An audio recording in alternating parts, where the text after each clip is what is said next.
un 13% que, si bien es cierto, existen estos servicios higiénicos, no están en disponibilidad de las personas que están en las filas, y hay un 4%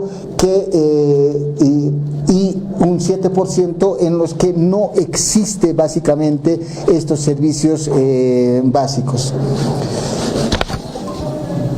Adicionalmente, también se ha hecho el verificativo que se ha realizado, pues es lo que les mencionaba con relación a los baños. El siguiente, por favor.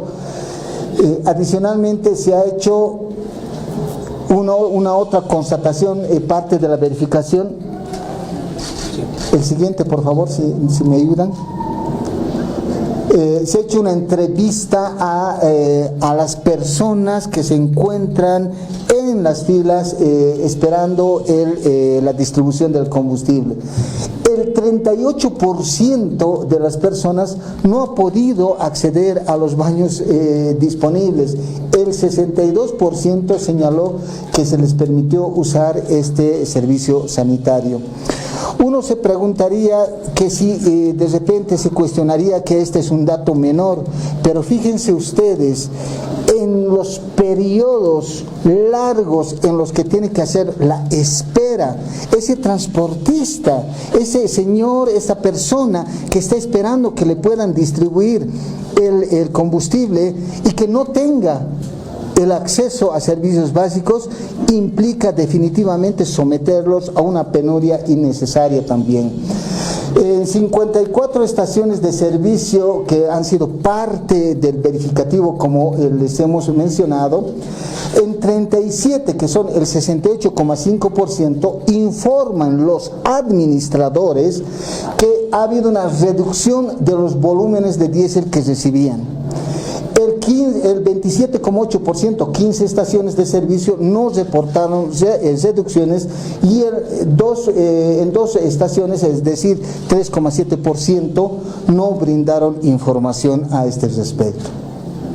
Si uno se fija, de estos 37 surtidores que han reportado la reducción de volúmenes de diésel que se les entrega para la distribución a la población, 8 reportaron que la reducción es entre 17 y 20%, 14 entre 26 y 50%, 7 entre 51 y 71%, y 2 reportaron entre 76 y 83%. 6 surtidores no nos han dado la información exacta de esa reducción, pero hay un promedio general del 42% de reducción en la entrega del combustible a estos surtidores, para que estos a su vez puedan distribuirlos a la población. En cuanto a un otro dato, la cantidad de diésel que requieren los surtidores para atender la actual demanda, esto siempre va en base a la apreciación de los administradores de las estaciones de servicio. De las 54 estaciones, 40 refirieron no recibir la cantidad suficiente de diésel para abastecer la actual demanda.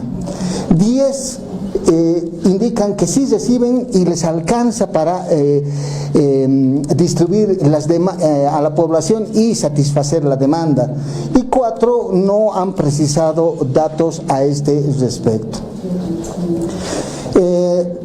En relación a la cantidad de diésel que se requieren los surtidores para atender la actual demanda, de los 40 surtidores donde la cantidad de diésel se refiere, se informa por los administradores que no alcanzaría a abastecer la demanda, 2 solo reciben entre el 17 y 25% del total que necesitan, de acuerdo con la apreciación que tienen los administradores.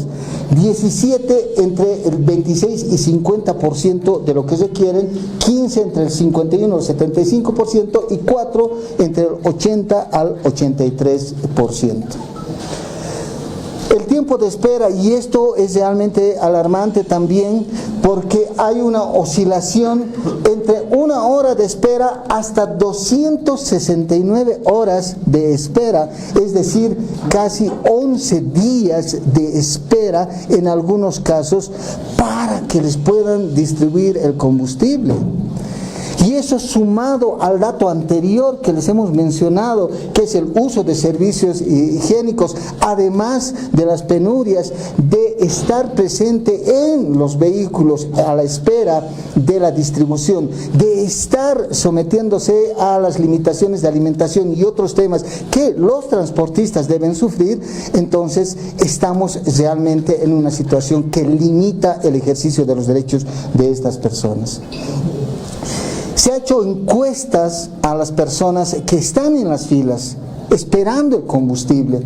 35 de las personas entrevistadas se dedican al transporte de mercadería interprovincial, interdepartamental, internacional, y obviamente la falta de diésel en su regularidad en la distribución pues provoca serios daños en su actividad misma. 7 personas indicaron que se ocupan al tema de la agricultura, es decir, necesitan este combustible para el tema de la agricultura. Y el resto ha mencionado que ha habido un perjuicio económico en el tema de la cobertura de la canasta familiar y sus obligaciones, como son sus deudas bancarias inclusive.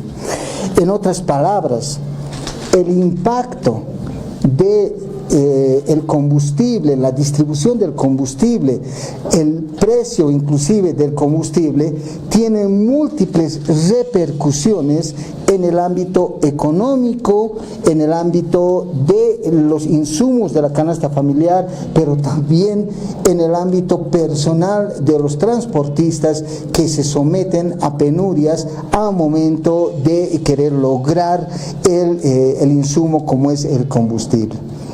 ¿Qué hemos hecho nosotros desde ya anteriores semanas y meses? Es entrar en contacto y comunicación desde la Oficina Nacional con el Ministerio de Hidrocarburos, con Yacimientos y la Agencia Nacional de Hidrocarburos para obtener información acerca de las acciones que están realizando justamente para evitar este tipo de limitaciones.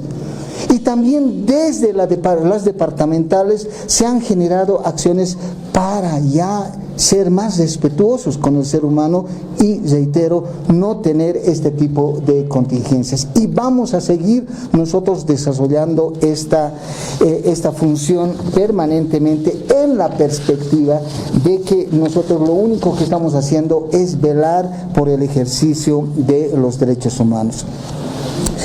Tenemos, al igual que toda la población, noticia de que el Estado boliviano, en realidad el Ejecutivo, ha emitido el Decreto Supremo 5271 de 13 de noviembre del 2024, que autoriza a las personas naturales y jurídicas privadas a la importación de diésel y gasolina para la comercialización en el mercado interno. También es de público conocimiento que hoy tendría que emitirse el reglamento correspondiente a este decreto. Y sin embargo, nosotros queremos recordarle al gobierno, al Estado, la necesidad de apreciar los impactos que cualquier medida en el ámbito económico puede provocar en la población, particularmente en aquella población en situación de vulnerabilidad. Acabamos de verlo.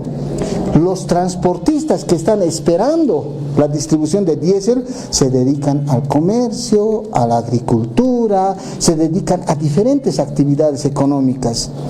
Una medida económica respecto al combustible tiene sus repercusiones en diferentes ámbitos de la población boliviana.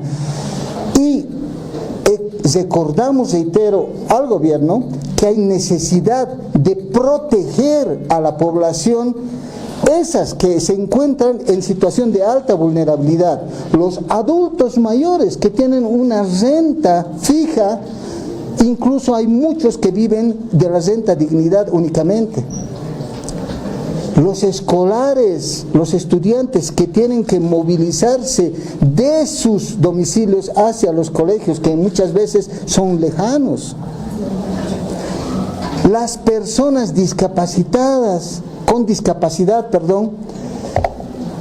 las personas, mujeres que se encuentran en situación de maternidad, en fin, diferentes poblaciones en situación de vulnerabilidad que en ocasión de adoptarse una medida económica suelen resultar las poblaciones que soportan el mayor impacto en su economía. Recordamos la necesidad de preservar los derechos de estas poblaciones. Esto es lo que queríamos compartir con ustedes, compañeras, compañeros. Compañeros, sobre el tema, ¿alguna consulta, por favor? Sí, defensor, buenos días. Respecto a la necesidad también que tienen de cargar combustible para la industria, ¿cómo se va a garantizar la seguridad alimentaria? Por un lado, ese tema, y si me permite, por favor, otro, ayer se ha promulgado la ley que cesa de funciones a magistrados. ¿Cuál es la posición de la Defensoría al respecto, por favor? Bueno, inicialmente con el tema, ¿no? Efectivamente, uno de los puntos en riesgo que podría ponerse de no regularizarse la distribución del combustible, particularmente el diésel, es el tema de la producción agrícola y, por supuesto, la seguridad alimentaria. Este es un riesgo que debe asumirlo con seriedad el gobierno, porque no quisiéramos la presente gestión contar con múltiples situaciones de conflictividad emergentes de estas limitaciones. Enseguida yo le voy a responder sobre el otro tema, si hay sobre este punto, este informe, alguna otra consulta. Por favor, DTV. La pregunta sobre el tema. Defensor, por favor, y ya prácticamente pasando el tema por el tema que mencionan también importancia a nivel nacional en torno al respecto de la promulgación de la ley 075 que cesa el cargo de los magistrados, por favor. ¿Qué opinión le merece? Ha pasado bastante de persecución. Se dice que se están vulnerando algunos derechos, es inconstitucional, constitucional. ¿Cómo lo analiza, por favor, defensor? Sí, y si ya no hay ninguna pregunta más sobre el informe, pasamos a este otro entonces. La Defensoría del Pueblo, desde la gestión pasada, ha manifestado su preocupación por la debilidad, por la fragilidad de la institucionalidad democrática. Y hemos abogado permanentemente porque se respete el derecho de la población a elegir a sus altas autoridades judiciales. Realmente no es racional que nosotros realicemos elecciones judiciales en una parte del territorio y en otra no. Nadie explica qué es lo que va a pasar después. ¿Se van a quedar las autoridades donde no se eligen autoridades judiciales? ¿Qué va a pasar? ¿Va a haber una nueva elección? Nadie se refiere. Es decir, estamos provocando en la población una zozobra, una inseguridad tal que genera un demérito, un descrédito de la democracia.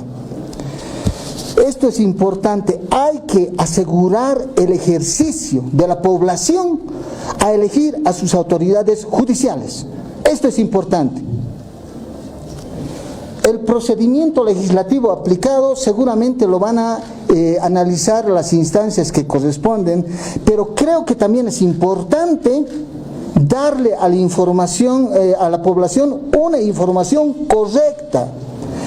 Está claro, las leyes, de acuerdo con la Constitución Política del Estado, en su artículo 164, únicamente surten efectos a partir de su publicación.